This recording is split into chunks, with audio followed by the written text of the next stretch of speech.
RT-PCR tests will be mandatory for British passport holders 72 hours prior to their flight to India, and then 10 days mandatory quarantine in India, and of course COVID tests on arrival in India too. These rules apply even to fully vaccinated British passport holders flying to India as a reciprocal measure for British imposing these rules on fully vaccinated Indians flying to the UK even after taking the Covishield vaccine. India had repeatedly urged Britain to end vaccine racism before this step was taken. India Today's Geeta Mohan and Sneha Mordani bring you our top story tonight. India gave enough warning to Britain that it would retaliate if the new UK rules were not revoked. On Friday, the government carried out its threat. From the beginning of next week, all Britishers arriving in India have to go through a mandatory 10-day quarantine at home or destined addresses. This applies to even those who are fully vaccinated. Essentially, this means India has placed Britishers on the unvaccinated list just as the UK government had done. A COVID-19 RT-PCR test within 72 hours before the travel and another on arrival in India is also a must. During quarantine, the travellers will have to take another RT-PCR test on the 8th day of their arrival. A total tit-for-tat move by India to the September 22 new rules put out by the UK government. India has sent a clear signal to the UK authorities that it will not tolerate any step which is taken by that country which is discriminatory in nature. India's patience ran out after UK refused to budge despite External Affairs Minister Jai Shankar taking up the matter officially. The Honourable External Affairs Minister, from what I understand, has raised this issue strongly with his counterpart, the new Foreign Secretary of the United Kingdom. And I'm told that certain assurances have been given that this issue would be resolved. But if we don't get satisfaction, we would be within our rights to impose reciprocal measures. Even Prime Minister Modi's appeal at the Biden's Global COVID Summit was ignored. The relationship. International travel should be made easier through mutual recognition of vaccine certificates. The United Kingdom has even used doses of AstraZeneca called Covishield that has been made by Serum Institute of India for its own population. In fact, the Serum Institute in the month of March early this year, before the second wave struck, had sent 50 lakh doses to the UK. The Serum Institute sought permission from the Government of India for the same, saying that United Kingdom's own vaccination program is going to be halted if doses from India of Covishield, known as AstraZeneca in the UK, do not reach the United Kingdom. Why is it that United Kingdom then is discriminating against Indians who have used Covishield? The message is clear. India talks from a position of strength and is not subservient to Western whims and fancies. With Sneha Mordani and Geeta Mohan in New Delhi, Bureau Report, India Today. India talks from a position of strength. India is not subservient to British whims and fancies. Is this then an appropriate response to UK's vaccine racism, as several put it? Joining me on the show is Dr. Ajay Kumar, spokesperson of the Congress Party. Shaina NC represents the BJP, and Ambassador Vishnu Prakash will give us a diplomatic perspective on the story. Dr. Ajay Kumar, in your appreciation, has India done the right thing, or is there merit in the UK raising issues not about the vaccine as much, but as about vaccine certification in India? Look, the government reacting to what the British government has done was a fait accompli. You know, it had to happen because the restrictions they were placing on people traveling for India.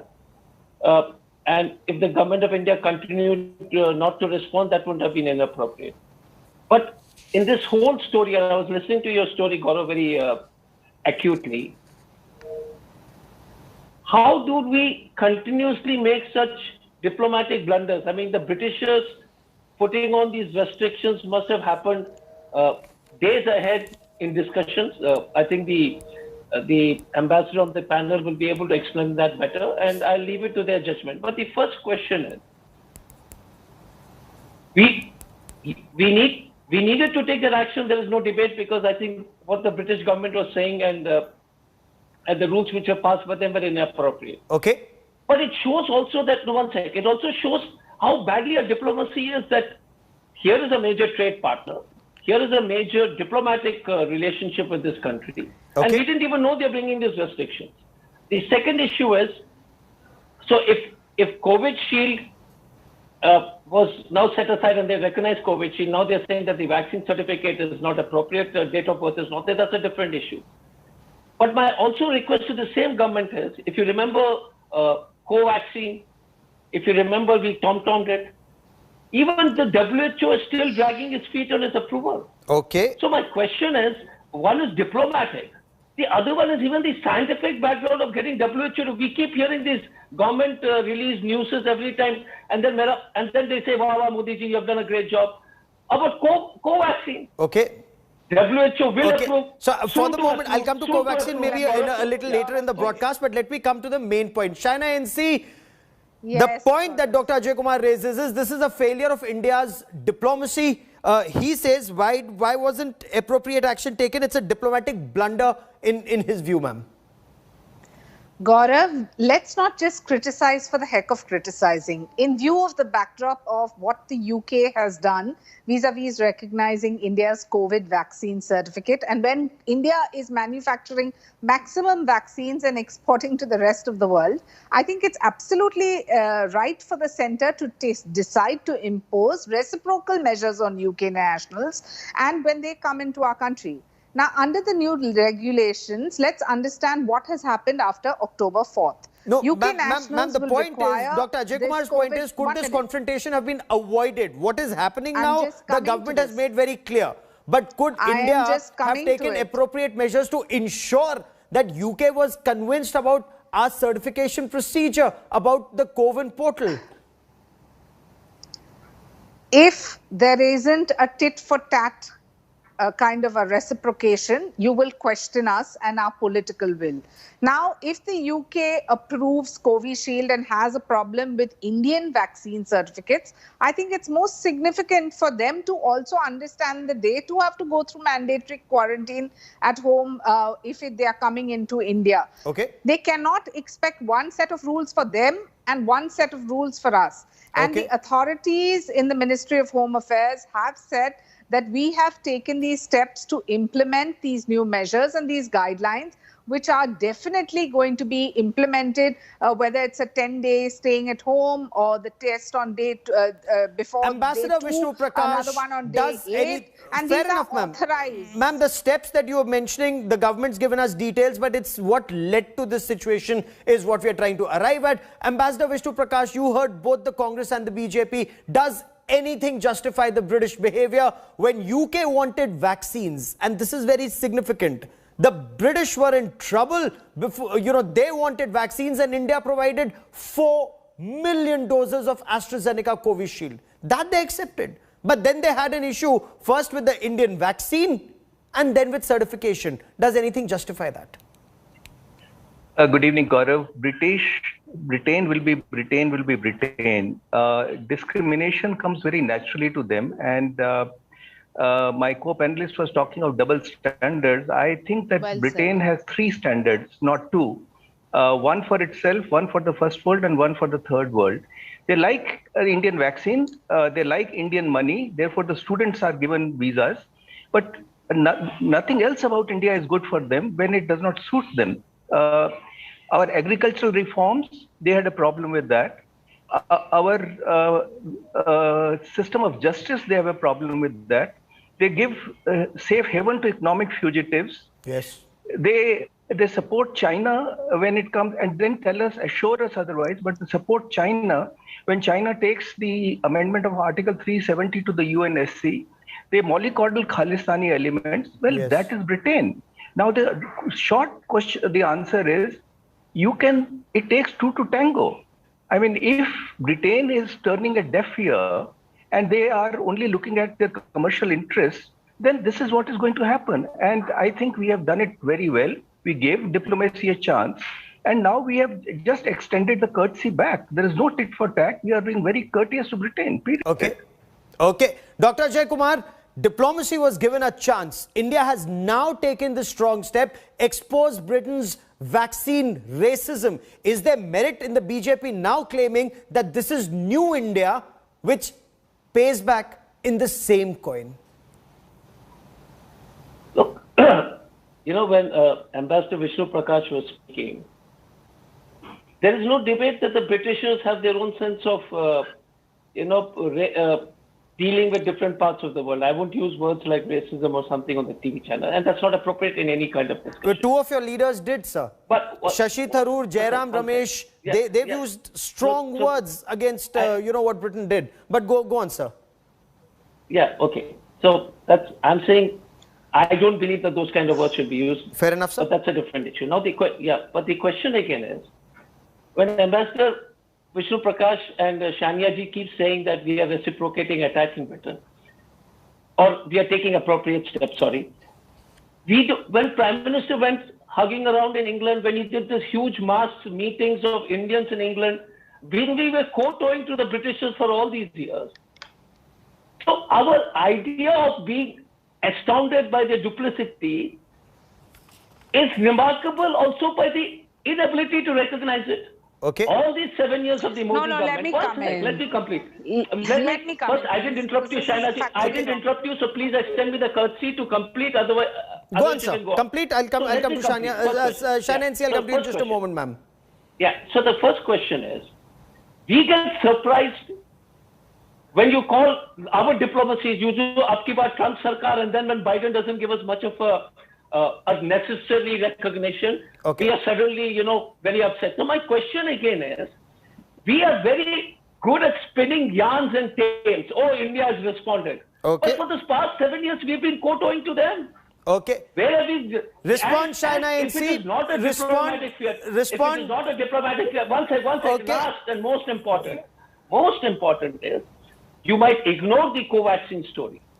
You may think to divert the attention. But the fact is that I have been reading every day WHO to approve. Okay. Sir, I will come to the co-vaccine story, and I will talk about America in a subsequent, you've just crossed the Atlantic, but I'll come to the America story subsequently. Today, our focus does remain India's tit-for-tat action, but China NC do respond. The Congress says that this is a failure. This is a failure of the government's diplomacy, and the fact that Congress says you were kowtowing to the British and didn't realize that this is what they were up to.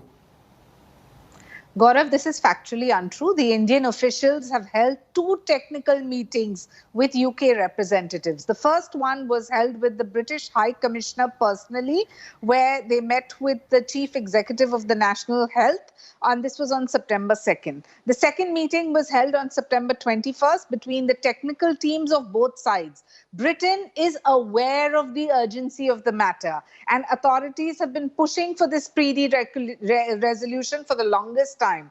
The approval on the British side involves a whole government approach, and some time that they keep saying they need for consultations is only a way to delay. So I think India is entitled. Okay. India is the pioneer when it comes to vaccine manufacturers. India is the pioneer when it comes to scientists. India is the pioneer when it comes to research. Okay, so if but you're I will stay on this current issue for just another moment. Ambassador Vishnu Prakash, good step. Did India expose Britain's sophistry?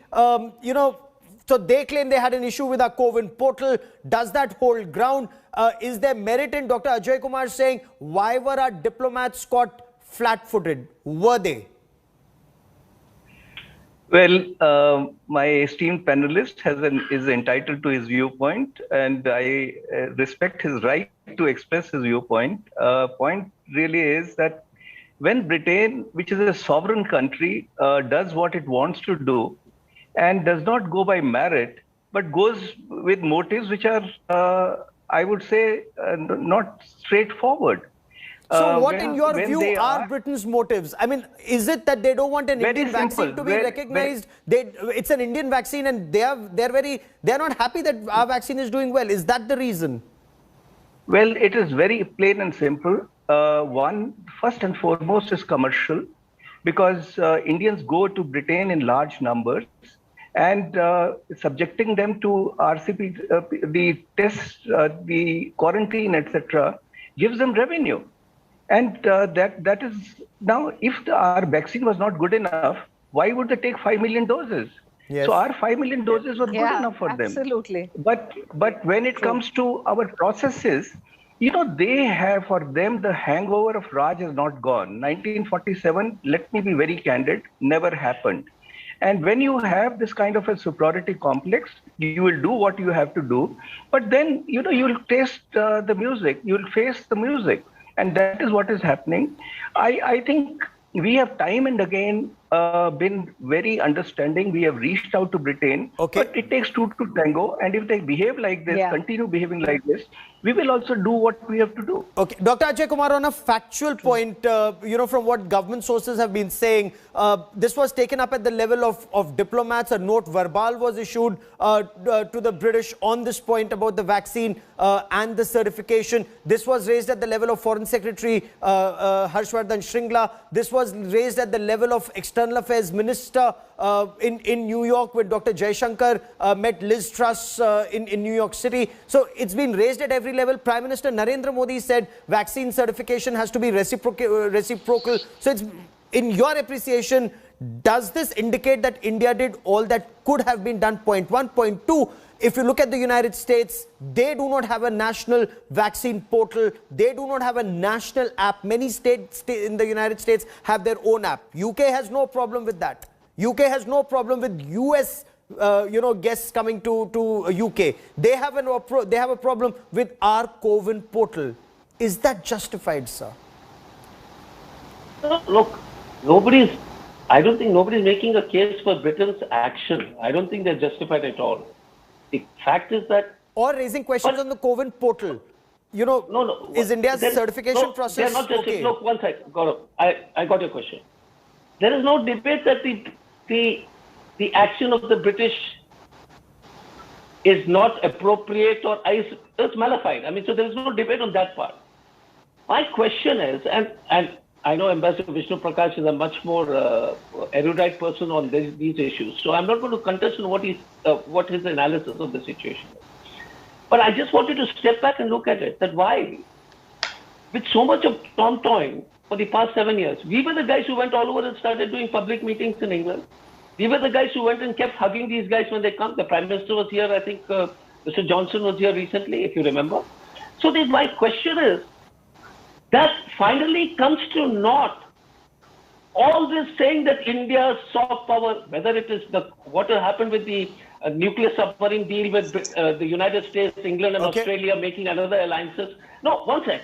So Gaurav, can I make a small point? The whole picture. No, so, Ambassador Vishnu Prakash, the other point, fair enough, sir, you raised that point. The point about World Health Organization not accepting, Covaxin just as yet, is India not being able to push our case effectively enough, as Dr. Ajay Kumar contends? That matter, I believe, is coming up now on the 5th of October. Well, who got the DG of World Health Organization? We know the track record of the DG. We know the political angle involved. We know the games that are being played. Congress has been in power for 60 years. They know how the world diplomacy is conducted. I mean, it is not on merits. Games are being played. We all know that. My only point is that just because a country behaves in a certain way, should we stop trying? Should we start behaving like that? We have to continue to try. Okay, we have to continue to try. I've run out of time on this part of the show, Shaina Ainsi. I've just run out of time today, but I will track the story very closely. I promise you that. Dr. Ajay Kumar, Shaina Ainsi and Ambassador Vishnu Prakash, many thanks for joining me. This is a game the two can play. That's a message that's going out from India. But